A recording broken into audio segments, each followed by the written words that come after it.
So last week, Winston Peters had more to complain about than usual. He gave a speech at Stockholm last Monday where he urged Nordic nations to increase their engagement in the Pacific region, citing growing strategic pressures. He said the Indo-Pacific is facing the most sustained pressure it has experienced in the past 8 decades, and urged that Nordic countries sharing similar values with New Zealand should support Pacific Island nations. Which, it's, somewhat fair, I suppose. We have a lot of aligning sort of political values. Interesting that he thinks they should feel obligated to engage in the Pacific region more, but all the lessons we learned for these Nordic countries and how a lot of the social measures they use, we just sort of ignore. Like, no, that's bullshit. It's fucking socialism. That didn't work in the Nordic countries. You just wait. Meanwhile, I was gonna say they're always the countries that have the highest rates of happiness too. Yeah, pretty much. Yeah. Anyway.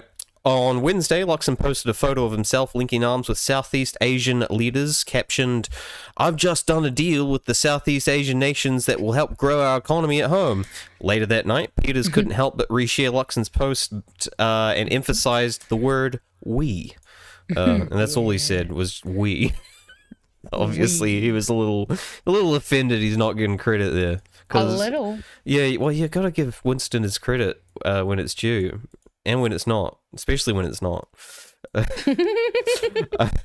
Why aren't they talking about me?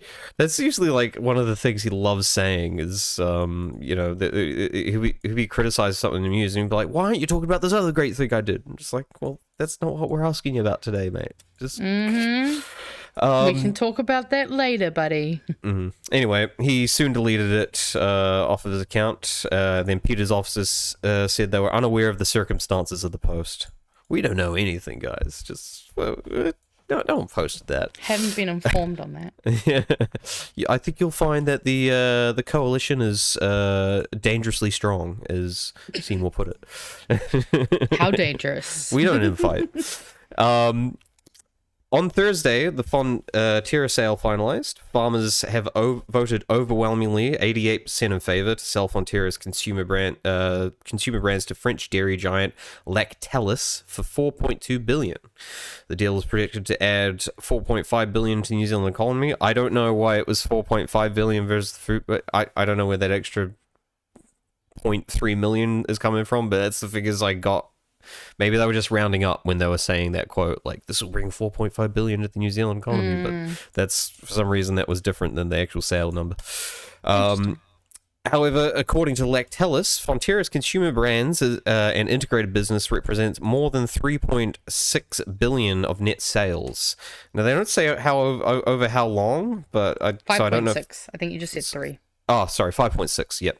So, I don't know if that's supposed to be like a year's worth, or like they predict that over the next 6 years or decade or whatever, but I feel like someone's getting the bad end of the stick here.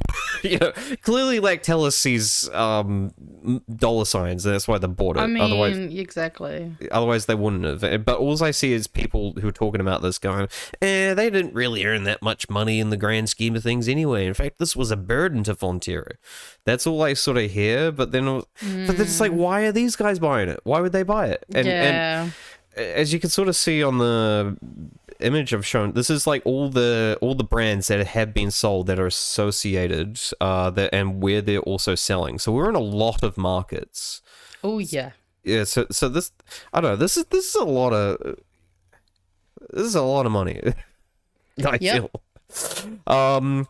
Yeah, anyway, with farmers received about 392,000 of tax-free revenue each on average. Fonterra's chair, Peter McBride, called it a strong mandate and said the co-op would now focus on high-value investments. I also decided to note it that, where did I say? Somewhere here. Here. Apparently that's less than Peter McBride's earns in 1 year, the 392,000 tax-free each that farmers got. It also just doesn't seem like a very high enough amount of money to get rid of something that would have continued to bring in more and more. Consistent. Seems very short-sighted.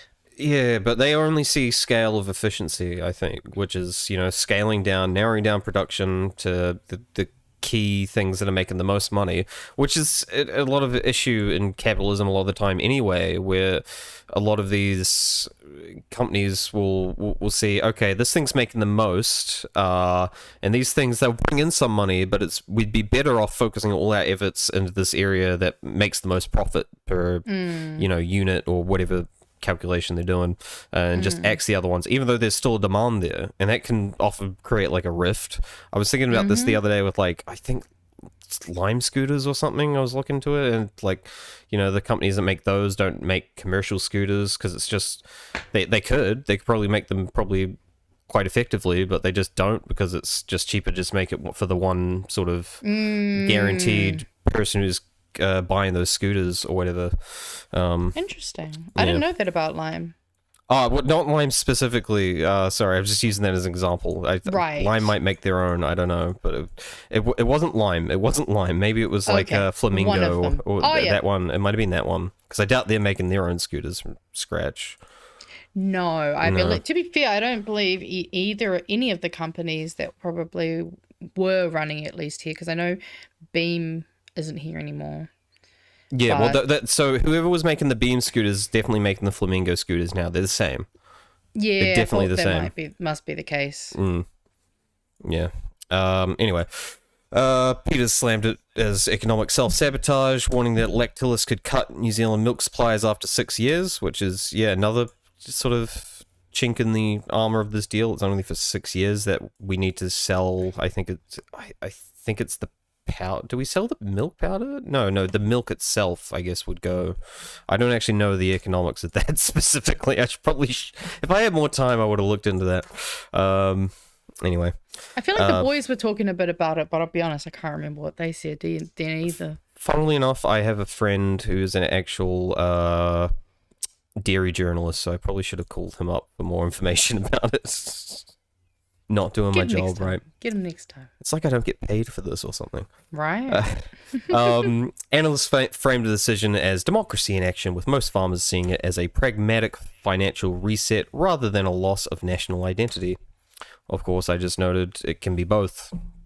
Why can't it be both? Right. Yeah, I mean, it's definitely a loss of national identity. Like, these main brands that we've come to associate as, and a lot of people aren't even going to be aware of these sales. A lot of people won't be, and they'll just continue buying them. Not to say that's a bad thing, buying French stuff, but that's now what we're not accounting for is the consistent revenue that goes through these products back in the New Zealand economy as well. Which is another thing to consider, which is now just going to be, these are profits going offshore to a foreign company, which is another cog in the machine, I suppose. Has it all been fully accounted for? I don't fucking know. I didn't bother reading the proposal. Anyway. Well, yeah, I mean, it's another example just in general of where we, instead of actually processing things and doing things more in-house, it's just, let's ship off raw product and they can cream it. Sorry, I had to do that one.